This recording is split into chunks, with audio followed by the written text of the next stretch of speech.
Yeah. Disappointing all around. All right, let's continue. Between campaign stops and her official duties. Unlike Mr. Trump, who shared the stage with President Biden earlier this summer, it'll be Harris's first debate in nearly 4 years. And no public events are scheduled today for either Harris or Trump, but this week does notably mark the beginning of voting season, believe it or not, with the first absentee general election ballots getting mailed out in the key battleground state of North Carolina this Friday. Savannah. Always good to remember voting is about to begin. Peter, thank you. Hey, thanks. Let's bring in our national political correspondent, Steve Kornacki, to break it down. Let's start with the state of the race from a national perspective as we head into this final stretch. Yeah, here we go, Savannah. So this is the average of all of the polls that are out there nationally right now. And you see Kamala Harris, the vice president, with a 3-point lead over Donald Trump. Two ways to look at this. If you're a Democrat, obviously you're happy you're ahead, and it's an improvement from when Joe Biden was the candidate. He trailed Donald Trump all year. But if you're a Republican, you could take solace in this.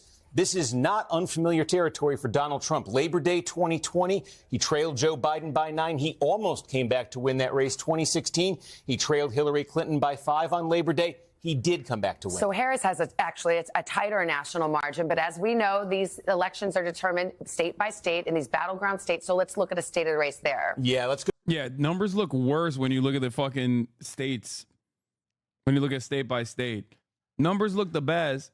Numbers look the best when you look at like the national average. You still need a +5, okay, for the Democrats to win over the Republican Party, because there are more Democrats, there are more registered Democrats in this country than there are registered Republicans. There are more Democratic voters in this country than there are Republican Party voters. Ultimately, you still, given the way that the Electoral College works, you still need around a +5, okay? And as you can tell right here, 2016 polls were a little different. Obviously, there was a lot of overcorrecting that needed to take place for polling in 2016.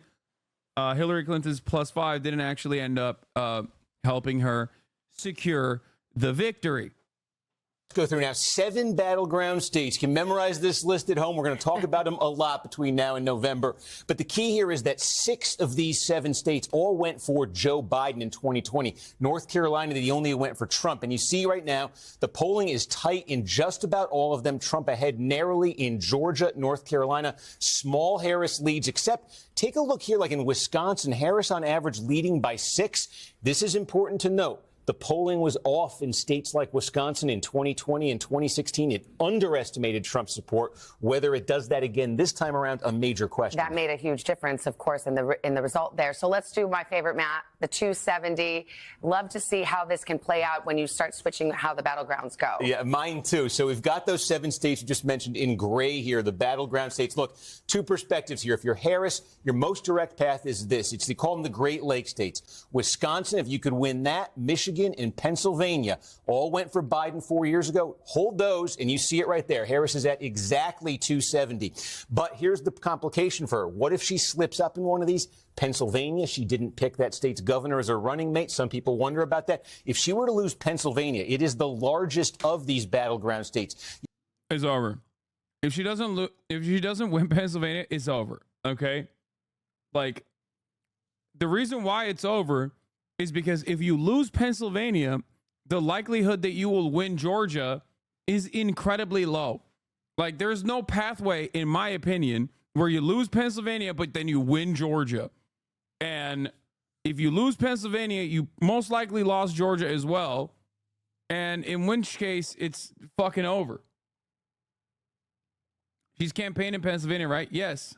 You could see her number comes down. She would then need to win at least 2 from this Sun Belt tier. And meanwhile, if Trump were to get Pennsylvania, it opens up the simplest path for him. Get Pennsylvania, hold North Carolina, which he won in 2020, and then just win back Georgia, which he narrowly lost, and he'd be at exactly 270. All right. And Steve, you're not wearing khakis. You're wearing gray pants. Are you going in a new fashion direction that we need to be aware of? That's crazy that they know about the fucking khaki Kornacki, dude. You think they're HasanAbi watchers? Like, do you think there's like producers in the room that know? I mean, I guess we're not the only community that love the Steve Kornacki khaki. Yeah, I'm always very conscious of my fashion decisions here. You know me, you know me. All right, we're on the journey with you. You're not the only one to bring it up. Yeah, a lot of libs love his khaki Kornackis, too. Thank you very much. The Kornacki khakis. Check band appeals are probably there. All right, we got a new Harris ad. Focused Harris Wallets 2024. Not everything revolves around you, Law. Okay.